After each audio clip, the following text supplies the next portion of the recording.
Pensa comigo, 1549, Brasil colônia. Aquele primeiro plano, sabe, das capitanias hereditárias, estava fazendo água. Tirando Pernambuco e São Vicente, a maioria fracassou feio. Faltava grana, tinha doença, ataque indígena, gente desistindo. Portugal viu o projeto americano quase afundando. Precisava fazer alguma coisa rápido. Exato. A situação era crítica. O risco de perder o controle, ou pior, de outros países como a França se meterem ali, era bem real. E aí vem a virada da coroa portuguesa, né? Uma mudança bem forte. Nomeiam Tomé de Sousa, o primeiro governador-geral. A ideia agora era centralizar tudo. Então nosso papo hoje é entender quem foi esse cara, qual era a missão dele e o impacto da chegada dele aqui olhando para os documentos da época. Isso mesmo. A decisão de Dom João III de criar o governo geral não foi só burocracia, sabe? Foi uma ação direta para salvar a colonização. Era um recado bem claro. A coroa está tomando as rédeas de volta. Queria unificar, impor autoridade onde antes era tudo meio disperso. Certo. Então, quem era esse Tomé de Sousa? Pelo que a gente sabe, nasceu lá por 1503, um nobre, né? Com experiência militar, administrativa, já tinha rodado pela África, pela Índia. A tarefa aqui não era moleza. Organizar a defesa, dar um jeito na economia, fazer valer a lei do rei. Com certeza. E ele não chegou sozinho, né? Isso é impressionante. Não mesmo. Veio com uma expedição gigante, quase 1000 pessoas. Soldado, colono, artesão, funcionário, os primeiros jesuítas e até degredados. Uma cidade flutuante praticamente. E toda essa gente precisava de um lugar para ficar, uma base. A Baía de Todos os Santos foi a escolha estratégica. E ali nasce Salvador, a primeira capital. E o interessante, né, que não foi só um forte de qualquer jeito. Salvador foi pensada, planejada mesmo para ser o centro do poder. Ah, então teve um planejamento urbano ali desde o começo. Sim, sede do governo, fortificações, prédios administrativos.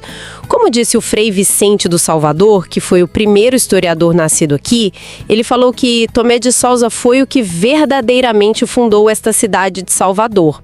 E olha, Salvador ficou como capital por mais de 200 anos, hein? Entendi. Mas impor ordem assim do zero, numa terra gigante, com gente chegando de todo canto, essa Salvador planejada deu conta de ser esse centro de controle logo de cara?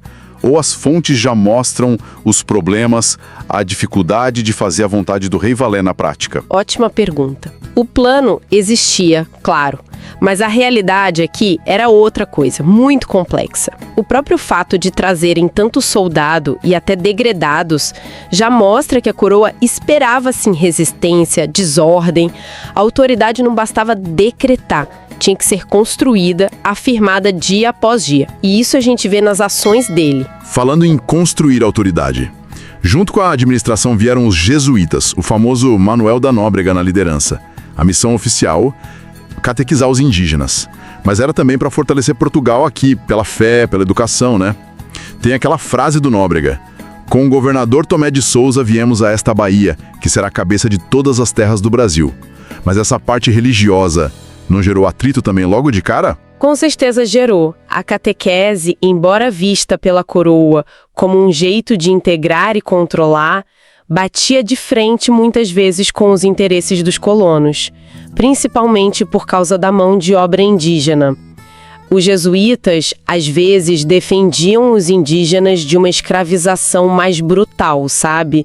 E isso criava conflito direto com os donos de terra. Essa tensão entre o projeto religioso e a realidade econômica foi uma constante desde o começo. E na prática, o que o Tomé de Sousa fez mesmo no governo dele, ali entre 1549 e 1553? Olha, ele atuou em várias frentes.